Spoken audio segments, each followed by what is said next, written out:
Assalamualaikum warahmatullahi wabarakatuh. Pada kali ini saya akan menjelaskan tentang chapter 7, soal teori 1, kenapa file text harus dilakukan tokenizer. Jadi, untuk memudahkan mesin memahami maksud dari apa yang kita inginkan dalam machine learning.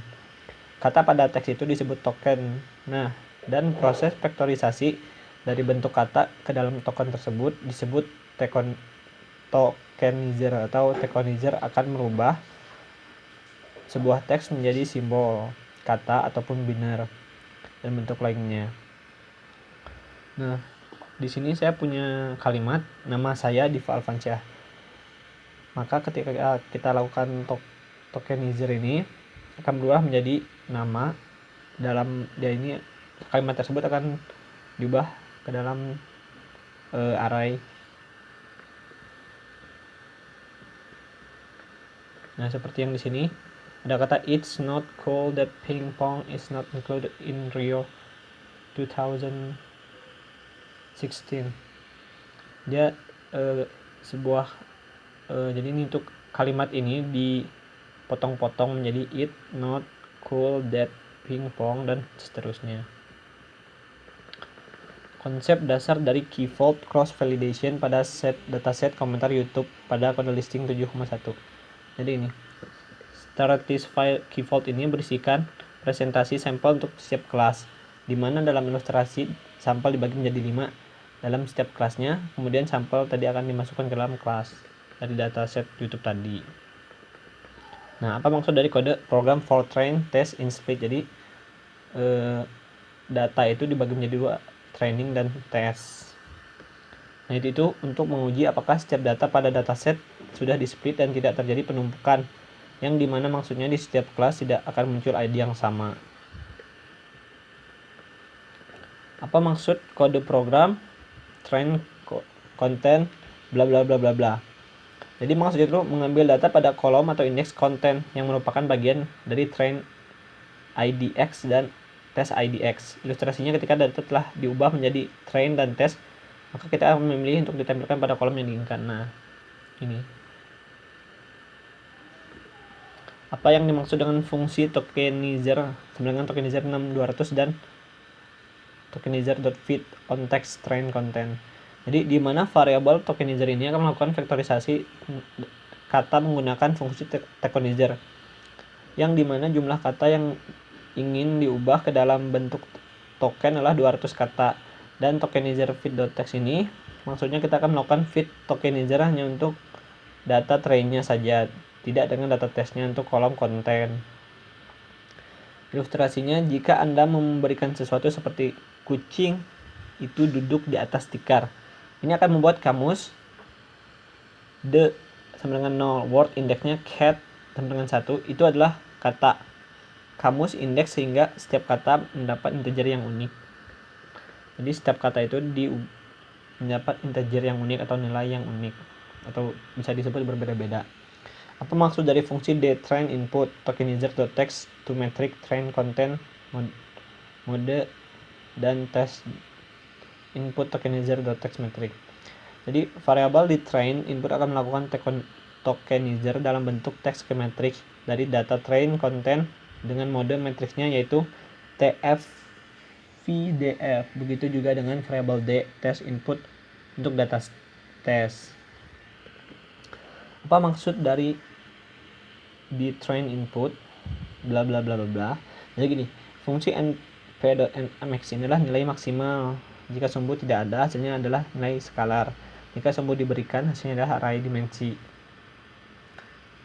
Apa maksud dari di train output dengan np utils to categorical di class alloc dan di test output. Nah, di sini fungsi dari baris kode tersebut ialah membuat train output dengan kategori dari kelas selalu dengan ketentuan iloc train idx. Kemudian membuat keluaran sebagai output. Apa maksud dari fungsi di listing 7,2? Fungsi dari baris kode tersebut ialah model perlu mengetahui bentuk input apa yang harus diharapkan. Untuk alasan ini, lapisan pertama adalah dalam model sekuensial dan hanya yang pertama karena lapis berikut dapat melakukan inferensi bentuk otomatis perlu menerima informasi yang tentang bentuk inputnya. Yang fungsi dari listing 7,3, fungsi dari baris kode tersebut ialah meneruskan nama fungsi loss yang ada melewati fungsi simbolis TensorFlow yang mengembalikan skalar untuk setiap titik data dan mengambil dua argumen y true dan true label dan y pred. Jadi dia ngambil y true dan y pred, yaitu prediksi dan juga labelnya. Tujuan yang dioptimalkannya sebenarnya adalah rata-rata dari array output di semua titik data. Apa itu deep learning? Deep learning adalah salah satu ilmu machine learning yang terdiri dari algoritma pemodelan abstraksi tingkat tinggi pada data menggunakan sekumpulan fungsi transformasi nonlinear yang ditata berlapis-lapis dalam dan mendalam. Apa itu deep neural network dan apa bedanya deep learning? Jadi deep neural network adalah salah satu algoritma berbasis jaringan saraf yang memiliki dari satu lapis saraf tersembunyi yang dapat digunakan untuk pengambilan keputusan. Perbedaannya dengan deep learning itu adalah deep neural network ini menentukan dan mencerna karakteristik tertentu di suatu rangkaian data, kapabilitas lebih kompleks untuk mempelajari atau mencerna dan mengklasifikasikan data. Jelaskan dengan sesuai gambar buatan sendiri langkah per langkah. Nah, bagaimana perhitungan konvolusi dengan ukuran stride. Jadi konvolusi terdapat pada operasi pengolahan citra yang mengalihkan sebuah citra dengan sebuah mask dan kernel. Stride adalah parameter yang berfungsi untuk menentukan pergeseran pada filter pada data pixel yang terjadi. Di sini saya menggunakan Kaggle. Kalau kita buat notebook atau kode editor di sini, ini merupakan file yang akan Kaggle buat pertama kali dibuat. Kita cuma perlu merunnya saja. Nah, maka dia akan membaca semua data-datanya di sini. Kemudian ini yang soal nomor 1 di sini. Untuk menandakan soal nomor 1 saya menuliskan in 1 import lib. Nah, ini di sini kita akan mengimport semua library yang kita perlukan. Enggak juga semua, tapi ini beberapa library yang kita perlukan. Nah, ini soal nomor 2. Pertama kita buat variabel ini. Nah, ini variabel array kosong yang nanti akan menampung data. Nah, di sini kita harus buat pet sama dengan Kaggle. Nah, ini itu berfungsi untuk supaya kita bisa membaca data yang di sini yang di input. Nah, yang di hash v2 ini. Nah, di sini kita buka file tersebut yang di ini hash data label.csv. Nah, yang ini. Nah, ini. Terus kita membuat variabel CSV reader yang berisi metode CSV render untuk membaca CSV file. Jadi kita baca dulu file ini. Nah, kemudian kita buat variabel i yang isinya itu 0. Kemudian kita gunakan looping pada variabel ini. Nah, jika i-nya itu lebih dari 0, jika i lebih dari 0, nah maka dibuat variabel image dengan isi keras untuk aktivasi neural network, fungsi untuk membaca data yang berada dalam folder HCV2 dengan input nilai 1 dengan nilai min 1,0 dan 1,0. Nah, di sini kita membagi data yang pada fungsi sebanyak 255,0. Setelah ini kita tambahkan append. Nah, image ini di append itu kita tambah nilai baru pada image row ke-1, 2 dan dilanjutkan dengan variabel image class.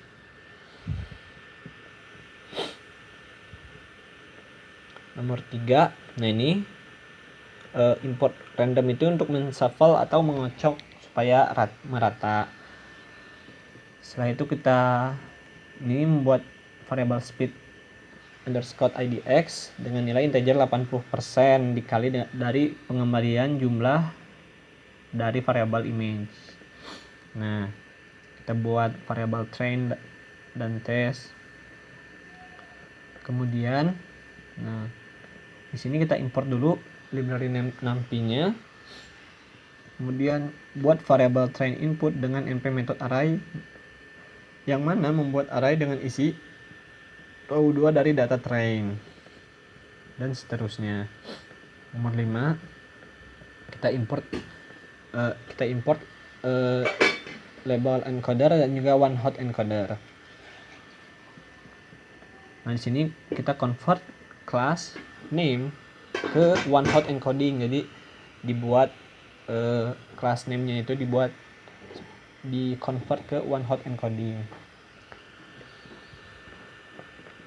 Kemudian convert integer itu ke one hot encoding. Nah, di sini kan kalau yang 6 itu kan convert class name. Nah, kalau di sini convert integer to one hot encoding. Nah, kemudian convert train dan test itu ke one hot encoding supaya bisa dibaca.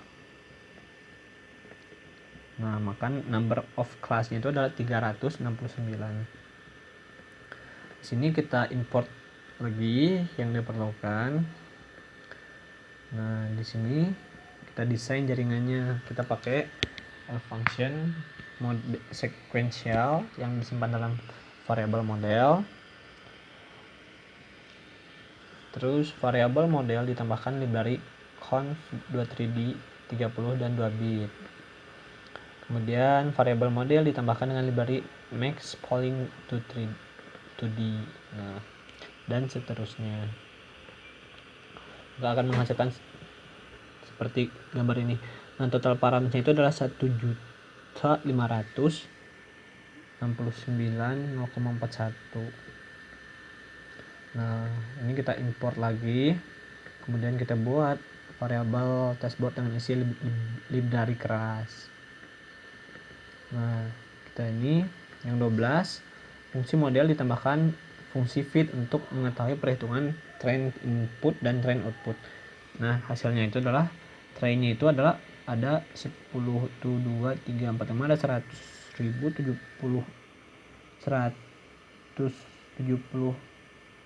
berapa ribu nih? 1 2 3 4 5 100.000 sampel dan validasinya ada 1 2 3 4 26.918. Nah, di sini ada errornya itu permission error katanya. Di sini saya nggak tahu kenapa nih bisa error. Nah, kemudian di sini juga error, sama errornya itu saya nggak paham kenapa dia error. Kemudian di sini kita membangun ulang atau melatih ulang sebuah model menjadi best supaya dia menjadi yang terbaik menggunakan semua data. Nah, di sini total paramnya ada 205 lah ya. Soalnya itu Nah, setelah ini kita join, kita gabungkan train dan test. Jadi kita melatih train dan semua jaringan yang kita punya. Nah, maka dia akan menghasilkan ini approach-nya 10 ya. Nah, akurasinya segini 0,6, 70%, 80%. Nah, ini akurasinya 97%. Bisa dibilang itu cukup bagus. Nah, kemudian kita save modelnya. Kemudian kita save label encodernya. Kemudian kita load pre-trained model dan prediksi the match symbol for an arbitrary image. Di sini ada error juga, katanya tidak bisa membuka file, tidak bisa membaca file name-nya match symbol models. Nah, katanya nggak ada gitu. Padahal kita udah set tadi. Nah, setelah itu beres.